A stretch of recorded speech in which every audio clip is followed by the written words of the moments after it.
makadi muri yeZimbabwe. Zita rangu ndinoitwa Sokostina kana kuti Pelagia wekwamupurwa. Muri yeZimbabwe ndiri kuuya nenyaya iyi ndichitaura ndiri munzvimbo yeMount Habden. Sekuona kwamuri kuita pavhidhiyo riri kubuda iro muri kuona pane vakadzi vaviri vari kuratidza kuti vakapfeka zvinhu zvinotyisa nezvavari kuita zvacho zviri kutyisa. Muri yeZimbabwe zviri kuitika ndezvekuti madzimai aya abatwa mazuva anhasi zuva rati fambei vachiita uroyi vari pano pamba. Zviri kunzi izvo mutsvagiridzo yataita pamadzimai aya pane ane hukama nemuridzi wepamba patiri pano paiitikira nyaya iyoyi.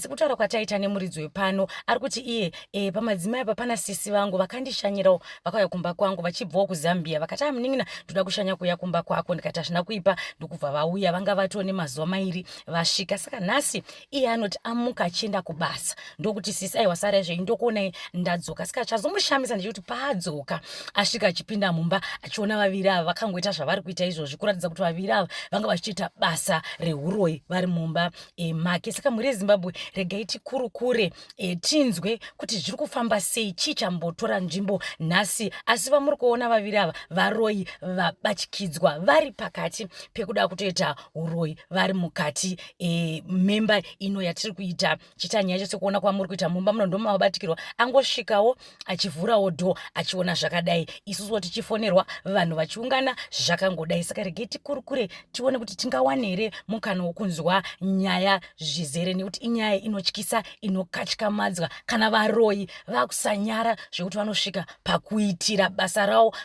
masikati machena. Tinoziva muroyi achinzi anofamba usiku anozodonha, asi chatosvika pakuti vanhu vaipa zvekuti munhu anotouya mumba mako oda kuitira uroyi hwake. Saka regai tikurukure tinzwe kuti chii chaita kuti varoyi ava vabatikidzwe vachiita basa rakaipa kudai. So ngatipinde munyaya muri yeZimbabwe tinzwe zvizere.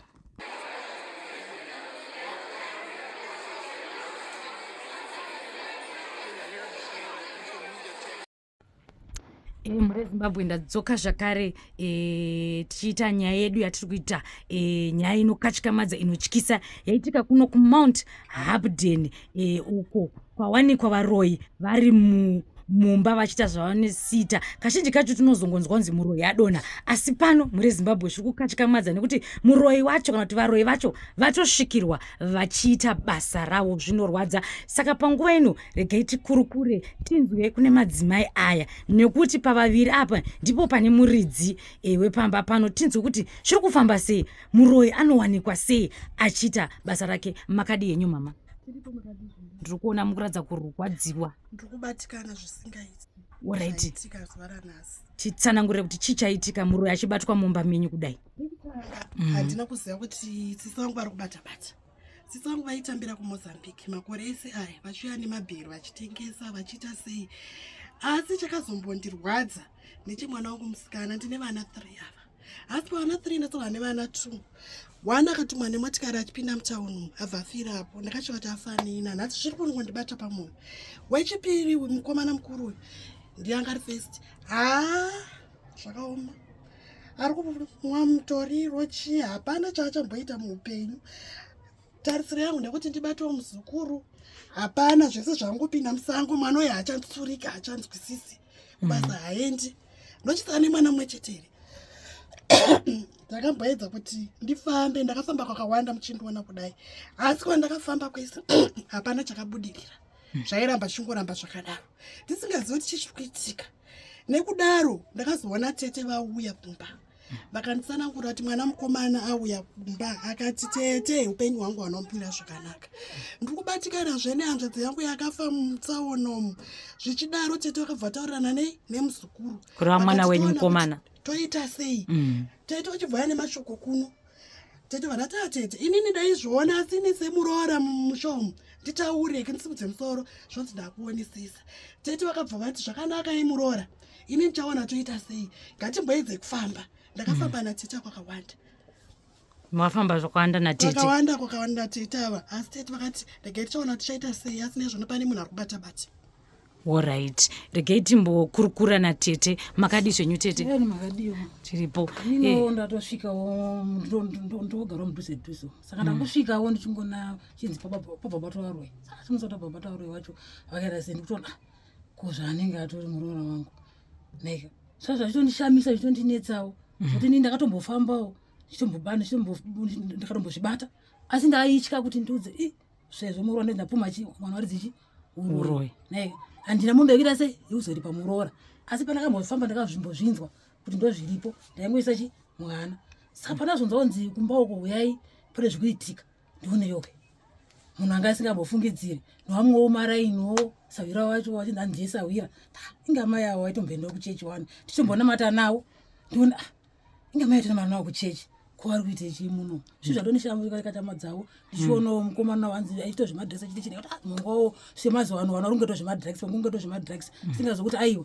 itori chii kutoshandiswa kwanenge achitoitwa naika tisingatombozoishandiswakatondirwadzawo kuti ndozvitawo sei ndiri kuona kuti mukurwadziwa zveshuwa tete pane patsanangurwa kunzi mukomana iye mukomana chakanyanyomusvitsa kwamuri chii uye ainyatsotaura nyaya yei mwana mukomana uyu mukomana akutaura kuti inino ndinovasikana wangu handinokundirana nawo kuti ndibondorareo bonde handichakwanisi leso handichakwanisi tete sanizo tete hapana chaarigona ndiwanzira aitaura zvese tete ndibatsireiwo mukomana wangu musikana wangu ndikadai nomusikana ndarambwa ndikadai nomusikana ndarambwa nokuti hapana chikuita se bonda hapana pataurwa nhau yemwanasikana uyu ari kunzi akatsikwa mwana wehanzvadzi yenyu imimiwo hamuna here kumbofunga kuti kumafiro aita uyu mwana wehanzvadzi yenyu haana tsarukano ndakatozvifungawo asi manjeka chokuita ndopasina ndakatombofambawo ndiri ndega umaprofitance semunhu anonamata ndakafamba chingonzwa maprofitance pane chii zvakadai asi nditaure manje kuti nditi zvakati zvibuditse mangwana zvinozondinetsa zvinozoripa mhosva munhu angonzi zvakati usina kumuona hazviite ndizvozvo takatya mhosva saazviite takutozviona inga ndizvowani zvandaimbotauura maprofita ndangozvinetsa ndega mufunga inga zvandakamboudzwa ndozvanditotoona izvozvo. Alright, tinotenda regai tidzoke kuna mama panopamba penyu ndizvoka kuitira kuti mhuri yeZimbabwe inzwisise kuri kubva nenyaya imimi sekutaura kwamaita kuti makafamba saka apa makazofamba kupi kwekuti nhasi muri kusvika varoyi avari mumba muchitovabatikidza vachiita zvavari kuita izvi chakaitika neono masocial media through mukuona kudaro ndopandakaonawo rimwe zita revamwe gogo anonzi Gogo Nyariwe ndobva ndataura nawo pasocial media gogo ndokumbira munokwanisa kundibatsirawo dambudziko rangu here gogo akati muzukuru dambudziko rako rinoda kuti iwe ndouya ndoseta nyaya yangu yausingazivi kuti ndikudze chokwadi ndinhingi hazviiti dauti uzvionere pamunosefodya saka gogo vakauya vakasvikogadzirawo zvavakagadzira vakati muroyi wako chamubata pamba nhasi ndatirega ndiende kumbare ndinohodha ndandaane mazuva ndisingaende kumbare kunohodha ndichifarira kahama yangu yanga yanetuhembe twanga ndaunzirwa yekuda kupiwa zvinhu saka ndizive kuti ivo nasawira vavo vanga vari kuedza kuita sei ndavabatikidza vari mumba vachiita zvavanga vachiita ndopandati vanhu vazara panze vachitarisa kuti chichikuitika ava tete ava vatozoita kunzwa nevanhu vemaraini nekuti tete vari kugara kutizivo neni ndobva vaya vachimhanya ndopavasvikirawo vanhu vari vakaungana kudaro havasina kupfeka vachiita zvavanga vachiita vari varoyi mungaonese mazviona zvanchichitika imimibatikana nokuti mwana wame yangu hangandidaro vana vangu ndozvananda kutobvunza saka muri kunzwa sei uchiona mwana wamai mutori baba namai vamwe chete wangu ndiye anondisiyira ini asi ndoshamiswa kuti chii chaari kundidaro veduwe zvakaoma veduwe chinyararai kati tipedze kutaura iye wacho aimboratidzika here kuti mafambiro ake haana kunyatsoitawo straight mukuita zvinhu zvake mwana wamai venyu zvaioneka nokuti aita kaenda kumozambike kwacho aiva netuntu shoma wati mari ndiri kuchengetezeko pane munhu andiri kupa mari saka zvinoshamisa pamwe aita unopa n'anga yake kumozambike avanhu varoyi ava vari tuonesa shamwari yake ava kozve shamwari yacho maiziva kuti vanga vari pamwe chete here kana kuti muri kutoshamisikawo shamwari yacho vaitamba vese asi nasikazva ndo mabasa avanoita alright zvakaoma mashoko amungadawo kusiya nekuda kwebasa rabatwa pano iri remuroyi ndoda kutenda Gogo Nyariwe nebasa ravatiitira iri nokuti tanga tiri murima tisingazive pedzisira yacho ndini ndaizourayiwa vana vangu akapera ndindepedzisira kuurayiwa machi tapera tese tisingazive tiri murima aiwa zvinhu zvinorwadza ndoda kuvatenda zvikuru gogo ava vamwe vanotika ndezvefeki ndezvekunyepa izvi. Haiwa asi zvokunyepa ichokwadi ichi chaitika ichi nuka vanhu vese mazviona zvaitika izvi. Azvinisa tete zvatondirwadza zvokuti ndatosvati ndoitawo sei. Zvandirwadza zvanga ndisikatombofungire nokuti umwe wacho sai racho taiti ndatese kuchechi ndonamata ninye dzinomwe totosvika magemenzi tese tienda tese kuchechi yashamisika ndikutomona ari muno ari kubatwa futi ari muno asi ndatese kuchechi nyenye dzinomwe saka zvatondirwadza kuti hei apo zvakutotishoresa kuti une mapostori ayo hatisina kana chimiri izvozvo ndatogumirwa izvo handisina kana chimiri ndatonyara zvakaoma. Ya, inyaya yakaoma. Ndiyo nyaya tiri kuita pano tiri kuMount Habden muri yeZimbabwe muno mumba matigere tichikurukura nemadzimai ndimo mabatwa varoyi zvinhu zvikurwadza zvinokatyamadza. Pane pamwe hanzi kumwe kufa kwekuti unoona kuti uyu aperekedzwa ndo zvakaitika pano. Regai tione futi mukana kuti tikone kukurukura nemwana mukomana uyuwo akatanga nyaya dzese idzi mushure mekunge hanjadzi yake yafa zvisina tsarukano. Musoro sisi tinongobatikana nelife yandorarama mushure mekunge vanhu vachiti ndinodhakwa zvangu handirambe zvangu but vafira kuti hama dzangu handisi kunakirwa nawo because hapana kana munhu atombonzi arwara vanhu varotongonzi munhu nhasi atodonha nenge atorwa nemota semafira akaita sitrangu prim inini angonzi atorwa nemota atofira ipapo. Vanhu vanotodhaka sina kazonomboudza kuti tinambowabvunza kuti asi kuzvionawo sei zviri kuitikawo but vanhu vaisada kunotira zvanotaura because vanoti ndinodhakwa ndiri wemutoriro ndodhakwa zvangu but zvimwe zvachona zvinozondibata mafiro anozoita hama dzangu. Saka iwe uri kunzwa sei manje uchiona maiguru wako uchidedzwa uchiona maiguru wako achibatwa nehuro iwe?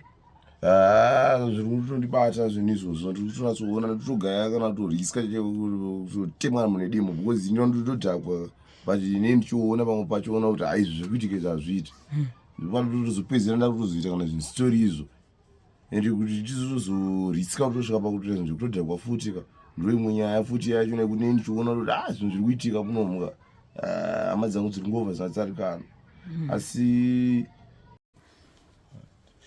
ndakazoendawo mumasocial media vandatosanganawo nahameno gogo ndovakazondibatsirawo kundizosvika pakuona kuti zviri kuitika mumashure mekunge ndaudzwa nachemberi.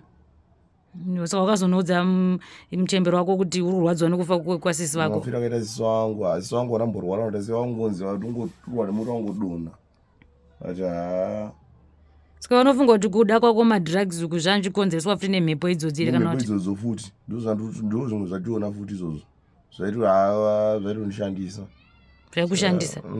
Kwaiwo manje wongowaroora here wongo nemudzimai here? Mudzimai ire ndada kuroora ndakaroora mukadzi vana vachona vaingonzi mwana afa aita miscarriage so zvacho zvaisafamba zvakanaka kana mwewe mukadzi izvozvo vanada sitorina asi gogo vanozitopa social media gogo mashure mekuenda kuzwa namachemberi vanhu pandikatozotanga kuona kuti zvinhu zvese zviri kuitika izvi hazisi kufamba zvakanaka pane mhepo zviri kutoshandisa vanhu ndo pandikatozoona kuti saka uri kugutsikana here nebasa rabatwa nagogo nyariwe? Iri kugutsikana naro because ratondonisa zvimwe zvinhu zvekuti ndatofunga kuti pamwe ndoita zvinhu zvitori normal but ndisingatozivi kuti kutoshandiswa asi ndotongotenda gogo nyariyo kutoti pasocial media patakazongosechawo kuti vakatibatsirawo ndakakwanisa kuona zvimwe zvinhu tindoona ndotangira papi ndikwanise kukunda zvinhu izvozvo. Handine urombo shamwari ndoziva kuti zviri kukubata uchiona futi mukoma mai vako but tinongovimba kuti uchabatsirikawo iwe wacho. Iwe une shungu dzokuda kusiya here madrugs iwewo? Shungu ndinadzo. Unoda kusiya? Asi ndoda kusiya zvekutoti ukabatsirwa unosiya madrugs? Ndakakunda ndosiya ndozvokutoita ndichitora maito maruwa zvikuti zvinhu zvachona izvozvo unonge uchifungisisa? Ndichandofungisisa. Right, wazviita mukomana? Chokwadi